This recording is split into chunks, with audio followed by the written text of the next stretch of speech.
નમસ્કાર, હું છું પ્રિયા અને તમે જોઈ રહ્યા છો જનતા કી જાણકારી ન્યૂઝ। નજર કરીએ આજના સમાચાર ઉપર।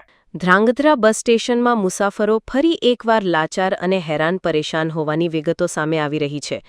જન્માષ્ટમીના તહેવાર ચાલી રહ્યા છે ત્યારે મુસાફરી કરતી જનતાની મોટી ભીડ છે અને અસહ્ય ગરમીનું વાતાવરણ છે તેમ છતાંય ધ્રાંગધ્રા બસ ડેપોમાં 3 જેટલા પંખાઓ બંધ હાલતમાં જણાયા હતા।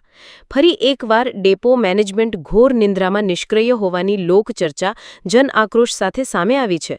ધ્રાંગધ્રા બસ ડેપો અનેકવાર નાના મોટા વિવાદોમાં આવી રહ્યું છે। બસ સ્ટેશનમાં સફાઈ હોય કે બસના યોગ્ય રૂટીન ટાઈમ ટેબલ અને બસના રૂટ તેમજ સ્ટોપની વાત હોય ત્યારે પડતી અગવડતાથી જનતા લાચાર છે। વિદ્યાર્થીઓની બસના સમય બાબતે હમણાં હાલમાં જ વિદ્યાર્થીઓએ હલ્લાબોલ કર્યો હતો, જેના પગલે ઉચ્ચ વહીવટી તંત્રએ તત્કાલ હસ્તક્ષેપ કરવો પડ્યો હતો।